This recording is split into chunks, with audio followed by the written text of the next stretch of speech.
All right, so I have been watching Euphoria. This is my first official review of this season, but oh my god, there was so much to talk about in this finale. I'm doing one video just on the finale, and then at the end, we're going to talk about my overall thoughts on the season. I'll give you a score for the season as well, but this is your spoiler-filled place. If you haven't watched the finale to Euphoria Season 2, this may not be where you want to be, because in the comment section, I need you guys to just talk, oh my god, flesh out your thoughts, talk about the madness that we just experienced. My glasses are smudged. I'm going to take them off. And this is going to be much more relaxed than usual. We're just going to have a conversation and talk about the madness. And what's the budget on Lexi's play? I want to know what the budget is, man, because there's so much going on. I'm like, man, how did they afford this? Like, who... Were there investors? Like, how does that work? But let's start at the beginning of this episode. Well, really, the end of the last episode, and you kind of see Cassie looking into the window there. That's not where we start in this episode, but she's peeking into the window, and you can tell she is about to lose her mind, lose her marbles, and just go after everyone involved with this play. And that's exactly what she does.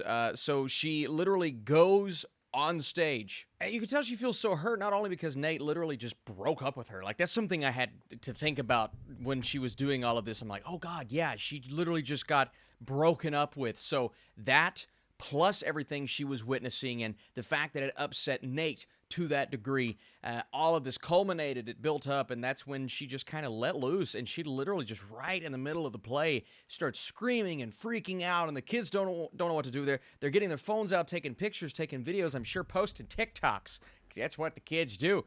Probably asking themselves, how did they get the budget to do all of this? And, you know, the people involved with the play, they have no clue what to do. Lexi doesn't know how to react or respond. She doesn't want to be brought out on stage. And then Cassie goes even further. She attacks the actor that's playing her in the play. In comes Maddie. She's taking her shoes off. Everybody's kind of following behind her. My favorite one was the person that was running behind Maddie going, yeah, beat her ass. I'm just like, you're contributing nothing.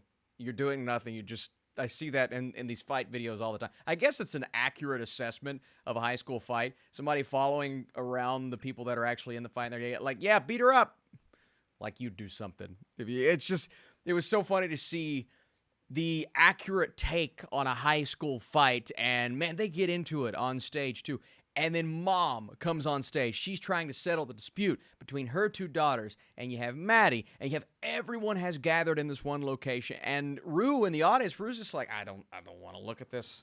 I don't want to have any part in this. You can tell she's embarrassed. Everyone is embarrassed. It is pure, unadulterated. It's chaos, man. Absolute chaos. What I expected from this episode. And the episode gets even crazier than this, but what a way to start, man. What a way to start with all of our characters, most of them, gathered in one location, and it was crazy. Let's talk about Fezco, Ashtray, that whole situation. You know, Ashtray comes right in, does what he does best. Poor little guy.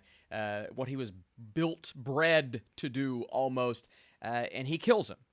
And I didn't see that coming necessarily. I kind of knew they were hinting at it as it was going, so I'm like, oh, of course, Ashtray is going to make this move, and Fezco does what a smart person would do and kind of shuts everyone up, puts the phone in some water, bada bing, bada boom, unless the cops show up. Then we would be screwed, right? Well, sure enough, the cops are showing up, and they come eventually, but Ashtray, man, he's just one of those characters you can't really stop what's inevitably going to come with him. Again, he was built to do what he does, and it's so sad to see where that gets him a bit later on in this episode. But you feel for Fez, man. Fez is one of those characters, you want the romance to work out, you want his life to work out, you want it all to turn around.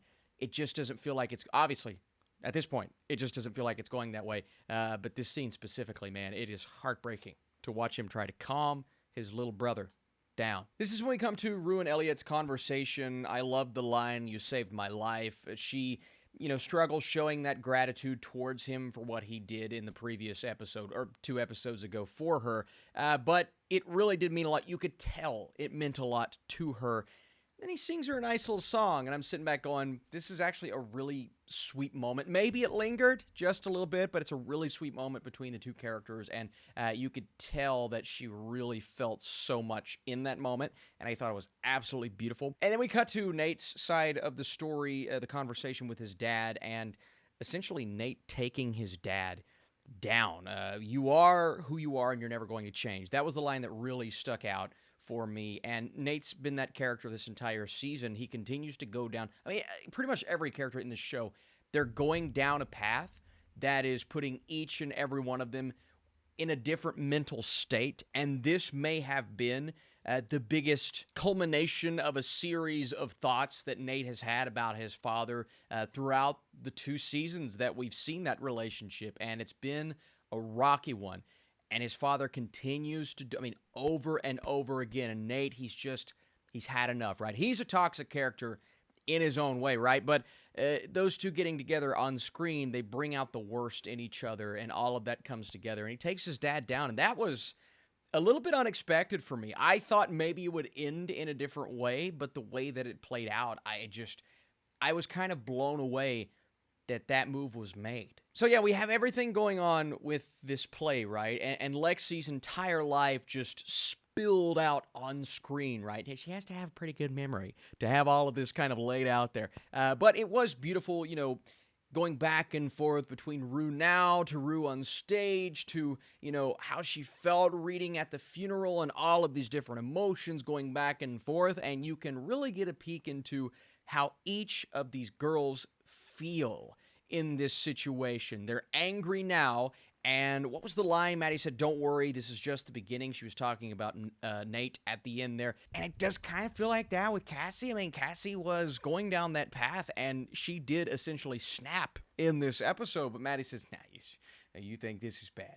You think this is bad. You keep going down that path, you're going to see what happens. So where these characters go, obviously I think Nate is going to get back together with Cassie at some point.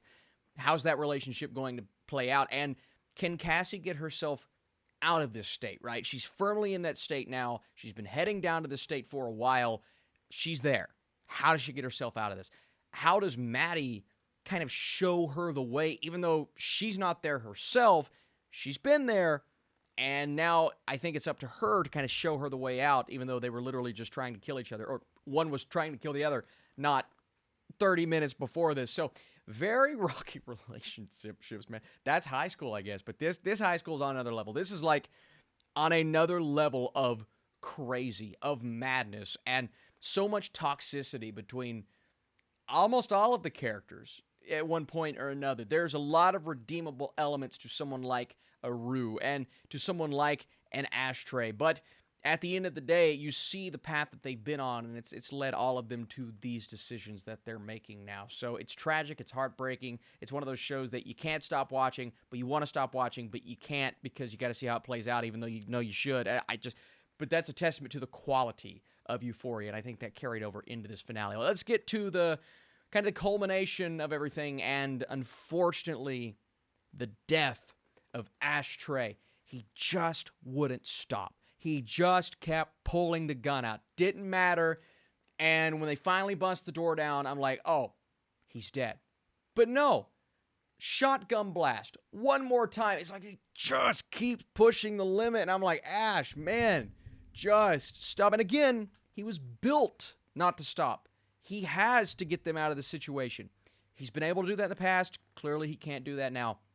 And unfortunately, we see Fez. He gets shot, right? So his life is kind of up in the air at this point. We don't know, blah, blah, blah. But at the end of the day, we see his eyes watch his little brother get shot. And to experience something like that, after what he already had to go through as a kid, that's some of the most heartbreaking. That has to be maybe the most heartbreaking moment, other than the entirety of episode 5 of the entire season.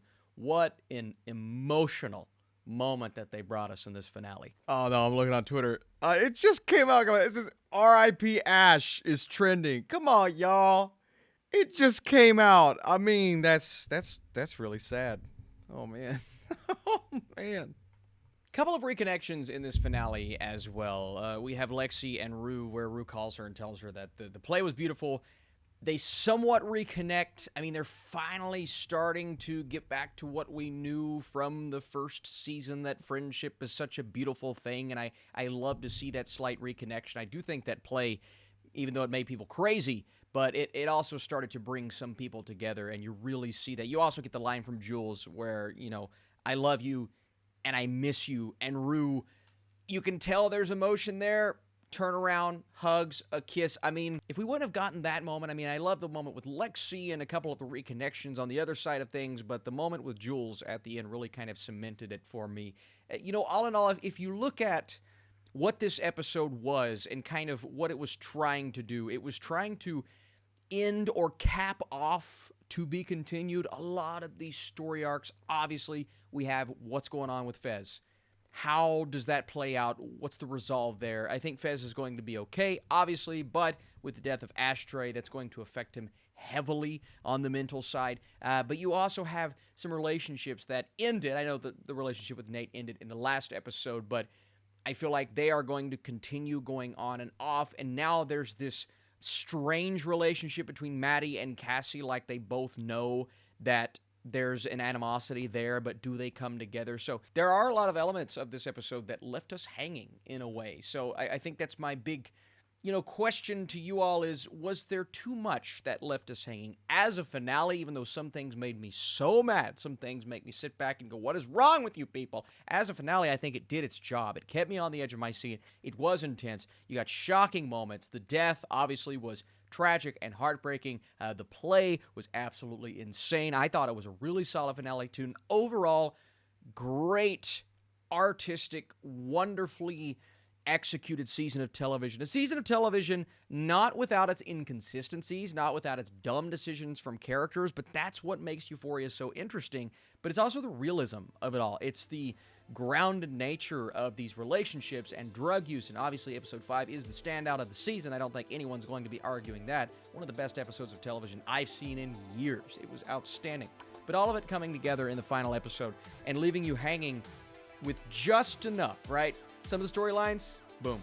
But just enough leaves you hanging to want a season 3. So I want a season 3. If I were to score this season loosely right now, let's go a 90% for season 2 of Euphoria. I just really enjoyed it. I really, really did. As much as I want to sit and question some of the characters and the character decisions and the evil nature of how some of these people treat others, man, but that's what makes Euphoria great. So, hey, I'm going to pose the question to you guys. If you like this Euphoria review and you want to see me cover season 3 in its entirety, please drop that thumbs up down below and let me know you'd like to see it. All right, guys, next thing you see from me will be my review for The Batman. I'll see you soon.